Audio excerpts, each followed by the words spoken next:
Have you ever had to sit back and watch someone you deeply care about, someone you'd do anything for, slowly wreck their own future? It's like standing at the edge of a cliff, watching a car speed toward it, screaming for the driver to stop, but they just laugh and keep pushing the gas. That's how I feel about my younger brother. He's only 22 years old, still so young, with his whole life ahead of him, but the way he's been living, the choices he's making, and the way he completely ignores advice, it feels like I'm watching a slow-motion disaster. At first, I tried to convince myself that maybe I was overreacting. Maybe he just needed time to grow up. We all make mistakes in our 20s, right? But this isn't just about being young and careless. This is about constantly making the same bad decisions over and over, while dragging everyone around him into the fallout. What makes it so painful is that I love him. He's my little brother. I grew up looking out for him, protecting him, and hoping he'd find his way in life. But now I feel like I'm carrying a weight on my chest every day, knowing what's coming if he doesn't wake up soon. The first time I realized things were spiraling was when he and his wife bought a house. On the surface, that sounds like a great step. A young couple buying their first home. It should have been exciting, but the moment I heard the details, my stomach dropped. The price was way too high. The mortgage alone was $2,000 a month. And I asked him the simplest question: have you actually sat down and calculated if you can afford this? Brushed me off, smiled, said the words he always says: it'll be fine. But here's the thing. Nothing was fine. Nothing about the math added up. He didn't have a stable income. He didn't have savings.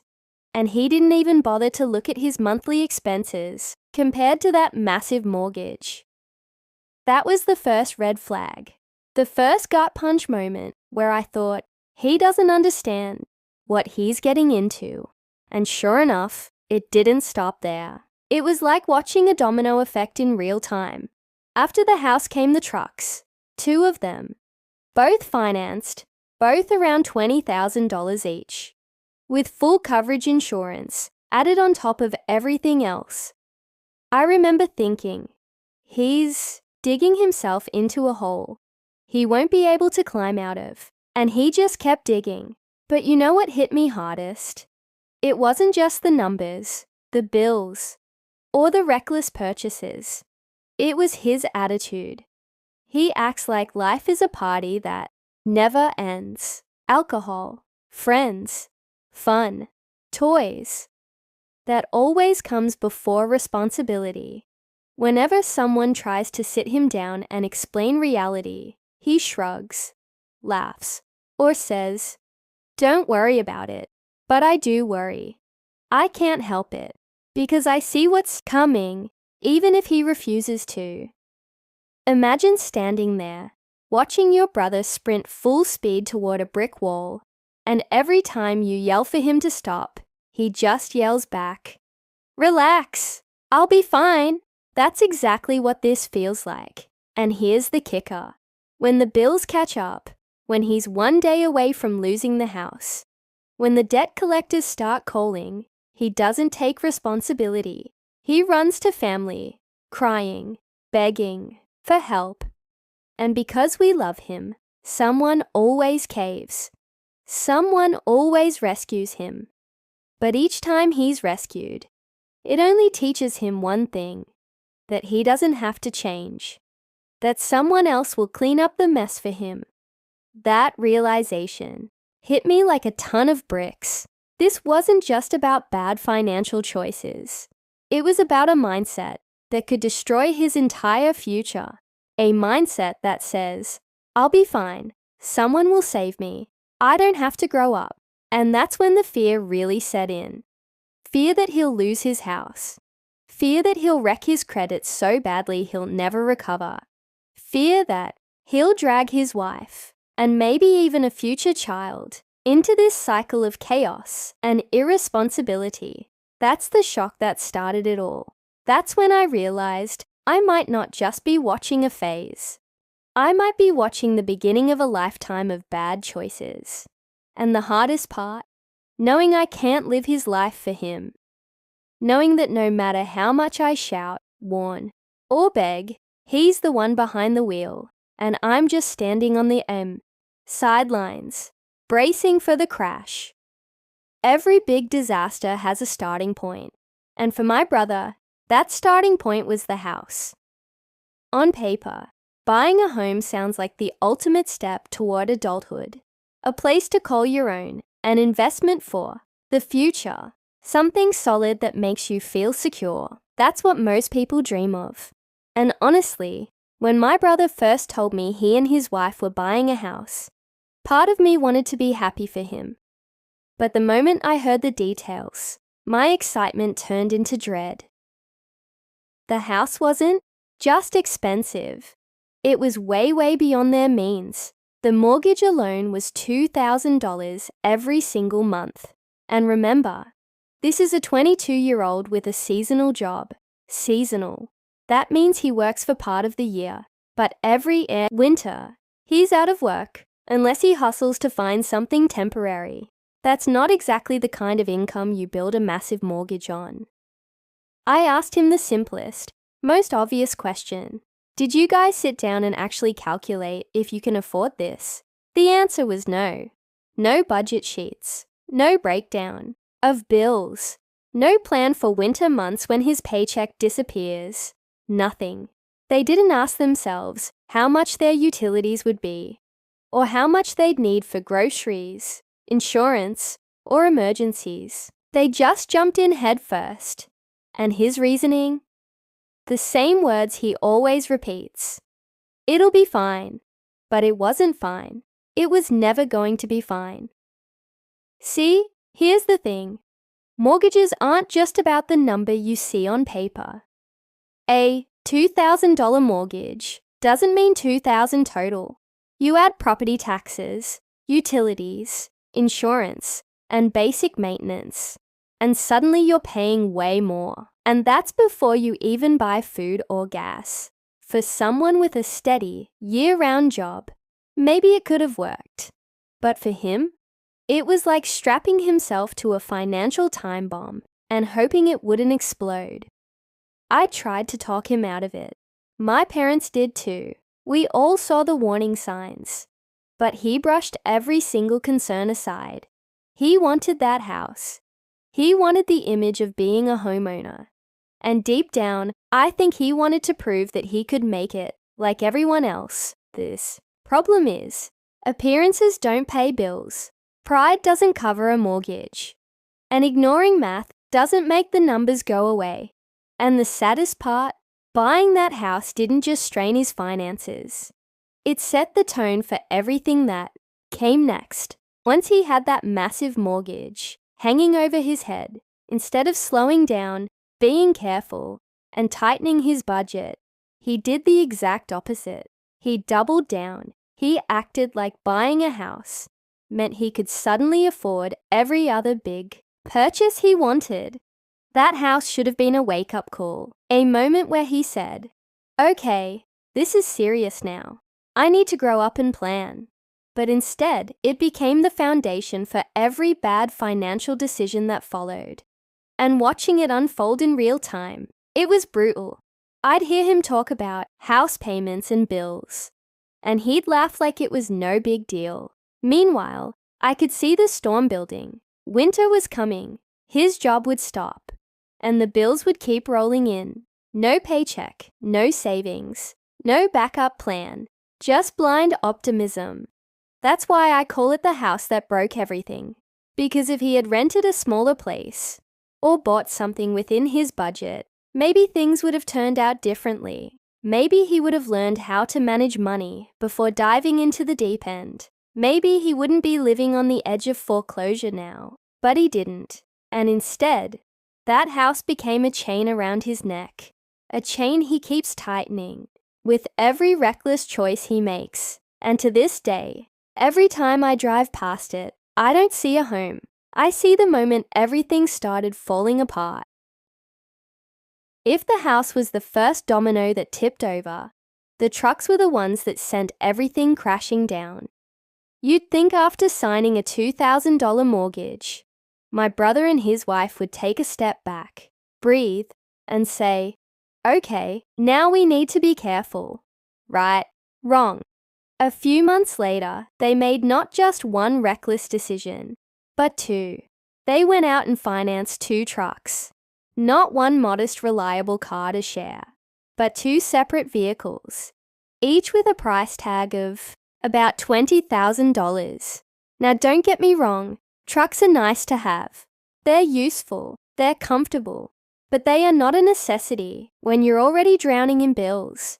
And they definitely aren't a smart purchase when your job isn't even steady year-round. But to them, it was about image, about lifestyle. They wanted to look like they had it all together.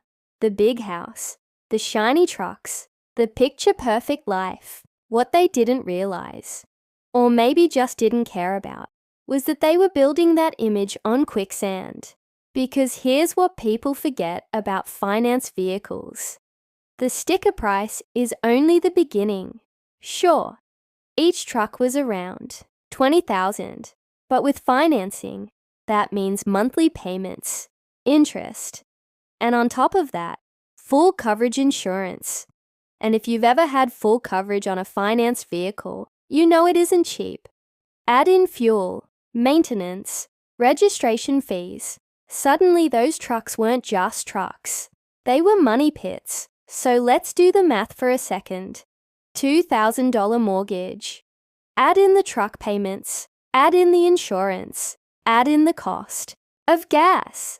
We're talking thousands of dollars a month before they even bought groceries. And this is a couple with no emergency fund, no savings, and only one real income that disappears every winter. Winter. That word should have been the loudest alarm bell of them all. See, my brother works a seasonal job. That means when the warm months end, so does his paycheck. Every single year, he faces a stretch of time with no income, unless he goes out and finds part-time work to fill the gap. And here's the part that makes me want to scream. He doesn't. Instead of hustling, in the off-season, instead of picking up a side job or delivering pizzas just to keep money flowing, he does nothing. He sits at home. The bills pile up, the debt grows, and he just shrugs like it's no big deal. When I asked him why, he gave me the same answer he always does. Don't worry, it'll be fine. But it's not fine. It's never fine. And the trucks, they became the ultimate symbol of that. Big, shiny, flashy, sure. But under the surface, they were anchors, dragging him deeper into the financial hole he'd already started with the house. What broke me most was the way he acted about it. He wasn't panicked. He wasn't stressed. He actually seemed proud, like owning 2 trucks made him successful. Meanwhile, the rest of us, the family watching from the sidelines, could see the truth. It wasn't success. It was debt, disguised as success. It was like spray painting a car to make it look new. While the engine was falling apart, and the worst part, his wife went along with it. She supported the decisions, encouraged them, maybe even wanted them as much as he did. They weren't working together to build a stable foundation. They were working together to play pretend. The trucks sealed the deal because that was the point of no return. The house was already heavy enough. The trucks made it unbearable, and yet every time I tried to point it out, he brushed me off. Stop worrying so much. You always think negative. It'll work itself out. But deep down, I knew it wouldn't. Deep down, I knew what was coming. The missed payments, the collection calls, the tears, the begging for help from family. I could see it like a movie I'd already watched before. That's the thing about decisions like this. They don't hurt right away. In the moment, buying trucks feels exciting. Driving them around feels like freedom. People see you and think, wow, they've got it together. But the crash always comes later. When the bills are due, when the paychecks stop, when the savings account is empty, and winter was coming, the trucks were sitting in the driveway, like two giant reminders of what was about to happen. They looked shiny on the outside, but to me, they looked like warning signs, because I knew those trucks weren't just vehicles. They were mistakes with wheels.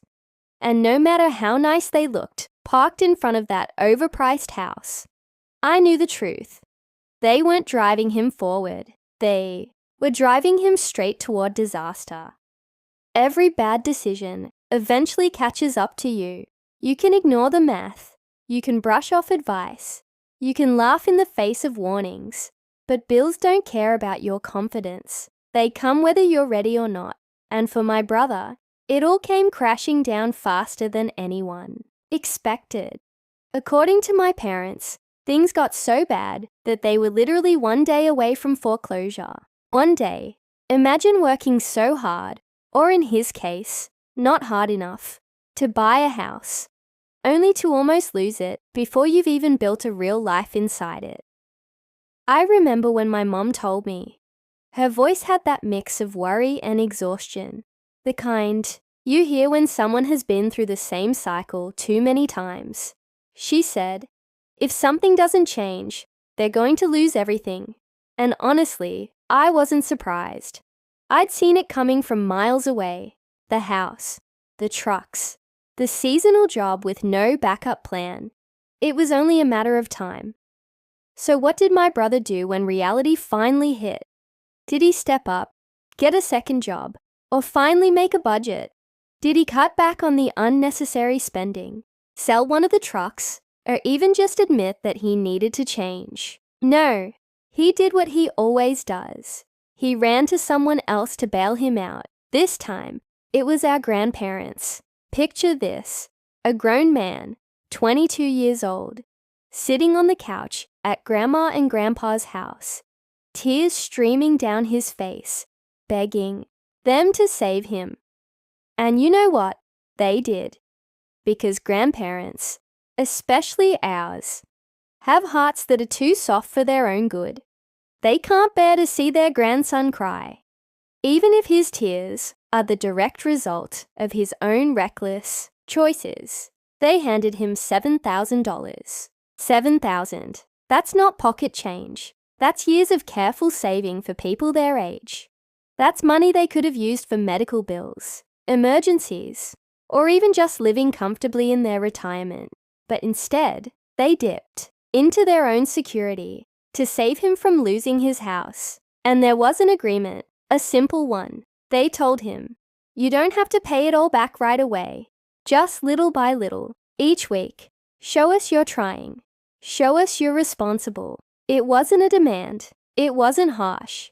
It was a gentle, reasonable plan. And guess how much he's paid back in 6 whole months? $200. Once, that's it. The rest of the money, gone, spent, wasted on who knows what. Alcohol, fun, little toys here and there. Maybe even that camper he bought later. Anything except what mattered most. Do you know how infuriating that is to watch? To see two elderly people who worked their entire lives pull thousands of dollars out of their savings to help, only for that help to be taken for granted. No accountability, no effort, no guilt, just entitlement, like the money was a gift instead of a lifeline. And the part that makes me sick is this. My grandparents don't have endless money. They aren't rich. They gave him that $7,000 because they love him, not because they could easily afford to. And yet, he treats it like it was nothing.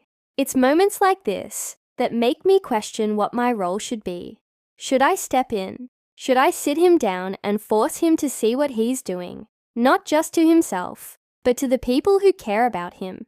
Or should I stay out of it, because maybe the only way he'll learn is when the safety net finally disappears? Because here's the truth. If Grandma and Grandpa hadn't helped, the house would be gone. The trucks might have been repossessed.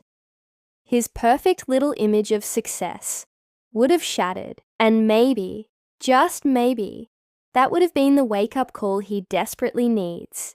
Instead, he got another rescue, another bailout, another chance to believe the lie that he can keep living like this, and someone will always be there to clean up the mess. That near foreclosure moment should have been his rock bottom. The day he realized life isn't a game, but instead, it became just another chapter in the same story. Cry, get help, make promises, break promises, repeat. And I can't stop asking myself, how many times will people save him before they realize they're not saving him at all? They're just delaying the inevitable. Because you can hand someone $7,000. You can save their house. You can wipe away their tears. But you can't fix a mindset that refuses to change. There are moments in life when you hear something so ridiculous, so irresponsible, that you don't even know whether to laugh, cry, or scream. For me, that moment came last night. My brother sat me down, grinning ear to ear like he had just won the lottery. And then he said the words that nearly made me lose it. I just bought a camper for $2,000. Now let me remind you, this is a guy drowning in debt, a guy who still owes our grandparents $7,000. A guy who is one bad winter away from losing his house. And what does he do? He takes $2,000 and blows it on a camper, and not even at the beginning of summer, when you could maybe argue it makes some sense. No, he bought it at the end of summer. The season is practically over. The thing will probably sit there unused, collecting dust and rust, while the bills keep piling up. I just stared at him, trying to process it. My brain kept screaming, "Are you serious right now? Do you even hear yourself?" Because here's the thing, $2,000 may not seem like a lot compared to a mortgage or truck payments, but for him, that money could have been life-changing. That $2,000 could have gone toward catching up on the mortgage. It could have chipped away at the $7,000 he owes Grandma and Grandpa. It could have been saved for winter when his seasonal job dries up and he has nothing coming in. It could have gone to groceries, gas, bills, literally anything responsible. But no, it went toward what I can only describe as a party toy. Something fun, flashy, unnecessary. Something that screams, I care more about having a good time right now than about making sure my family has a roof over their heads later. And that's when it hit me. This wasn't just a bad financial choice. It was a pattern of constantly putting wants over needs, fun over responsibility, now over later. Every single time he gets money in his hands, it doesn't go toward what matters most. It goes toward what looks fun in the moment. And the worst part? He doesn't even feel guilty about it. He genuinely thinks this is fine. He'll laugh, open a beer, talk about all the fun trips he's going to take in the camper, and act like the looming debt and unpaid bills don't even exist. Meanwhile, I'm sitting there, furious, because I can already see what's coming.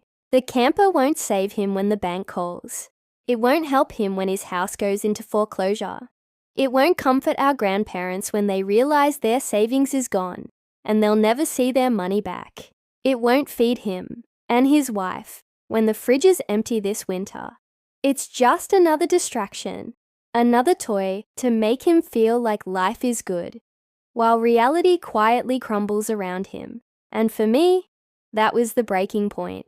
I felt this surge of anger, disappointment, and heartbreak all rolled into one. Because this wasn't just about money anymore. It was about choices, about priorities, about refusing to grow up and face reality. The camper broke me because it proved something I didn't want to admit. My brother isn't just unlucky. He isn't just bad at math. He is choosing this path. He is actively choosing to put his future, his marriage, and his family's trust at risk, all for the sake of a good time. I wanted to yell at him. I wanted to shake him and say, "Do you realize what you're doing? Do you realize how close you are to losing everything?" But I didn't. Because deep down, I knew it wouldn't matter. He'd just brush me off like he always does. He'd laugh and say, "Relax, it'll be fine." But it's not fine. It hasn't been fine for a long time. And with every reckless purchase, with every broken promise, with every dollar wasted, it's only getting worse. That camper may look like freedom to him, but to me, it looks like a coffin for his future. And as his older sibling, watching him sink deeper and deeper while acting like he's floating, it's the most painful thing I've ever had to witness.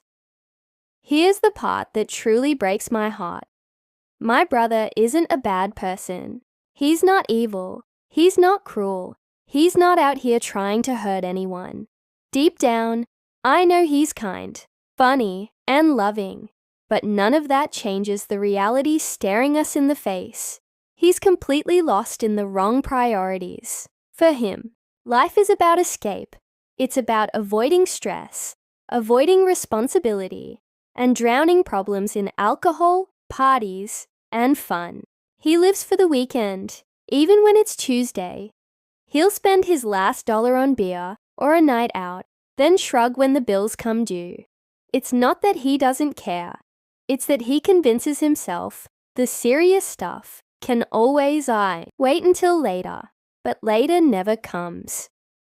It's like he's chasing this endless cycle of fun, hoping if he parties hard enough, drinks enough, or distracts himself enough, the weight of reality will just disappear.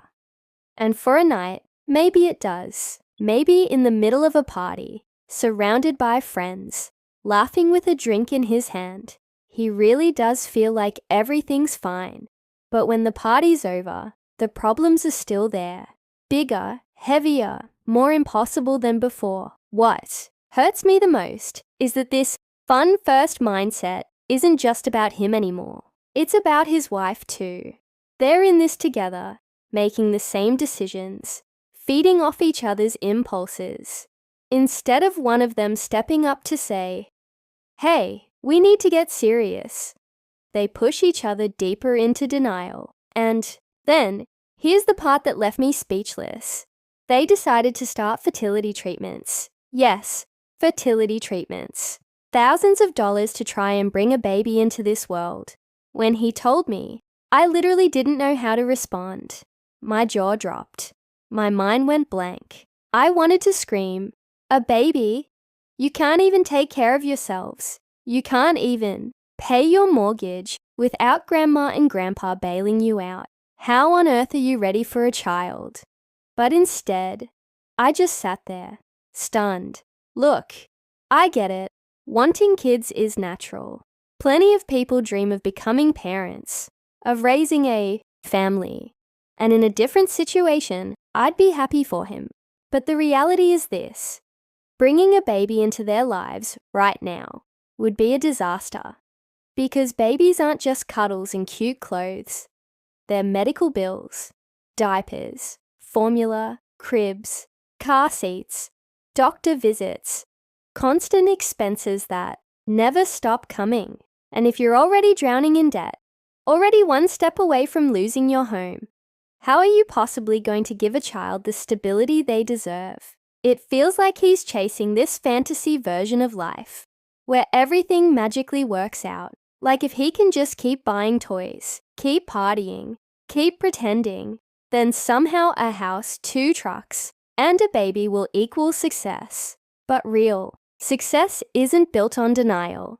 It's built on sacrifice, hard work, and discipline. 3 things he refuses to face. And the saddest part, he doesn't see the danger. He doesn't see that the choices he's making don't just affect him anymore. They affect his wife. They affect our grandparents. They affect everyone who has to watch him stumble into crisis after crisis. And if they do have a baby, that innocent child will grow up in the middle of financial chaos and instability. Sometimes I wonder if all of this The drinking, the partying, the toys, even the fertility treatments, isn't really about fun at all. Maybe it's about escape. Maybe he knows deep down that he's drowning. And instead of facing it, he's distracting himself with anything that feels good in the moment. Because facing reality would mean admitting failure. And admitting failure would mean actually changing. But change is hard, and escape is easy. That's why his lifestyle terrifies me. Because it's not just about reckless spending or irresponsible choices. It's about the mindset underneath it all. The mindset that says, if I just keep having fun, I won't have to deal with the consequences. But consequences don't disappear, they build. And one day, they hit all at once. So when I see him cracking open another beer, planning another trip, talking about when we have kids, I don't see joy. I see avoidance. I see someone trying so hard to run from his problems that he doesn't realize he's running straight into something far worse. And as his sibling, that's what breaks me the most. Because I can't stop him from living this way. I can't stop him from making choices that are going to hurt him and everyone else down the road. I can only watch and worry and hope that someday, before it's too late, he wakes up and realizes that escape isn't the answer. Because when you put fun above responsibility long enough, eventually the fun runs out. And what's left? The mess you've been running from all along. He's my little brother. No matter how old we get, that part never changes. I still see him as the kid I grew up with, the one I protected, the one I tried to guide, the one I thought I'd always be able to help. And I love him. I truly do. But watching him go down this road feels like standing on the shore while he drowns in slow motion. I'm screaming. I'm waving my arms. I'm begging him to swim. But he just keeps sinking deeper. And I can't reach him. That's what it feels like someone slowly tightening a noose while I stand helplessly nearby. Every day I carry this constant, nagging worry in the pit of my stomach. It follows me when I wake up, when I go to work, when I lie in bed at night. I think about him losing his house. I think about the trucks getting repossessed. I think about his credit score getting shredded to the point where he'll never recover. And worse, I think about his wife, who's tied to every one of these choices. And maybe even a child one day, dragged into the chaos before they've even had a chance to breathe. The thought of him becoming a father in the middle of all this disaster terrifies me. Not because I doubt his love. He'd probably adore his kid. But because love alone doesn't pay the bills. Love doesn't keep the lights on. Love doesn't stop a foreclosure notice from being nailed to the front door. And if they do have a baby, that child would grow up in a house built on instability, stress, and debt. Sometimes I want to shake him, literally grab him by the shoulders, look him in the eye, and yell, "Wake up! You are destroying yourself, and you're dragging everyone else with you." Part of me wants to call a family meeting, sit everyone down, and stage a full-blown intervention. Get it all out on the table. Lay out the debts, the spending, the reckless choices. Make him confront the reality he's been running from. But then another part of me whispers, would it even work? Because here's the truth about people who live in denial. You can't force them to change. You can show them the wreckage. You can scream about the iceberg straight ahead. But unless they decide to turn the wheel themselves, nothing will change. And that's what keeps me up at night, knowing that no matter how much I care, no matter how much I want to save him, I can't live his life for him. And then there's the darkest thought of all. Maybe I need to step back. Maybe I need to let him crash. Maybe the only way he'll ever learn is by hitting rock bottom, by actually losing the house, by watching the trucks get hauled away, by realizing the safety nets won't always be there. Because as long as Grandma, Grandpa, or anyone else keeps bailing him out, he doesn't feel the full weight of his decisions. And if he never feels that weight, why would he ever change? But God, that's such a hard thing to accept. To stand by and watch someone you love destroy themselves in real time, and to do nothing, to deliberately step back, is brutal. Because I'm his sibling, I'm supposed to protect him. I'm supposed to be there when he falls. And yet, maybe protecting him right now means not protecting him at all. It's a constant tug of war inside me. Half of me wants to fight for him, drag him kicking and screaming toward reality, make him fix this mess before it's too late. The other half says, "You've done enough. He's a grown man. Let him feel the consequences." And I can't decide which voice to listen to. And while all of this eats at me, life goes on. I go to work. I pay my own bills. I try to focus on my own responsibilities. But in the back of my mind, it's always there, this heavy, suffocating fear that one day I'll get a call saying, "He lost the house, he's bankrupt, he's desperate," or worse, that he'll pull me into the wreckage, asking for money, asking for a bailout, asking me to fix what he refuses to fix himself. That's the weight of being the older sibling. It's not just love. It's responsibility. It's guilt. It's worry that never lets up. And it's the aching realization that sometimes, no matter how much you care, you can't save someone from themselves. So here I am, stuck in the middle. Do I fight for him? Or do I step back and watch him burn? Do I try to rescue him? Or do I let him learn the hardest lesson of his life? I don't have the answer. All I know is that I love my brother, and right now, that love feels like both a gift and a curse. So here's where I'm at. I feel stuck in a crossroads, staring down 3 possible roads, and none of them feel right. Do I sit him down, just him and me, and have the most brutally honest conversation of our lives? Do I risk shattering whatever fragile piece we have left between us and lay it all out, every mistake, every danger, every reckless choice, and tell him what's coming if he doesn't change? A foreclosure, repossessions, bankruptcy, broken trust. Do I put it all in front of him like a mirror, forcing him to see what he's been avoiding? Or do I go bigger? Do I call in the family, sit him down in a living room, surrounded by everyone who loves him, and stage a full-on intervention?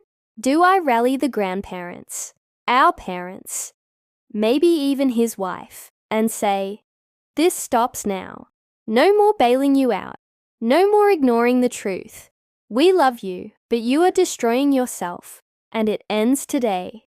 Part of me thinks that's what it would take. A shock, a wake-up call, something strong enough to cut through his wall of denial. But then there's the third option, the one I can't shake, even though it makes me feel like the worst sibling in the world. Do I just stand back, watch, wait for reality to hit him in the face?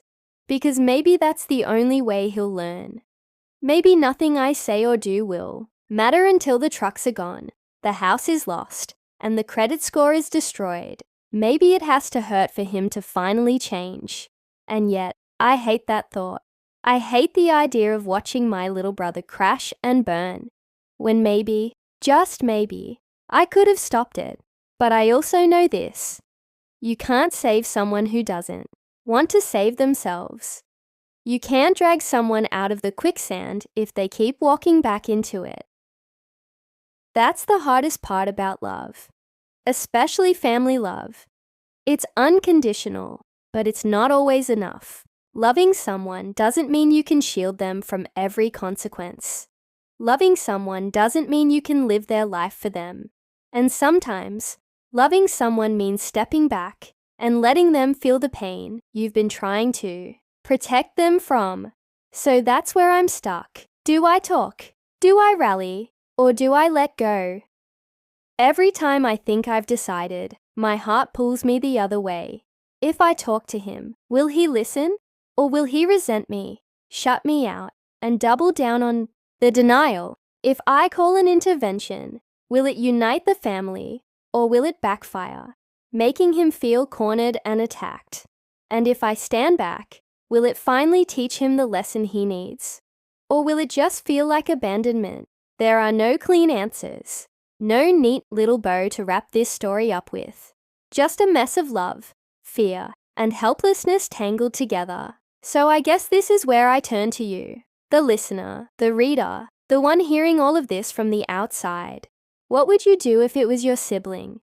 Would you risk the relationship by speaking up? Would you rally the family for an intervention? Or would you step back, painful as it is, and let reality run its course? Because right now, I don't know the answer. All I know is that I love my brother, and sometimes love feels like the heaviest burden of all.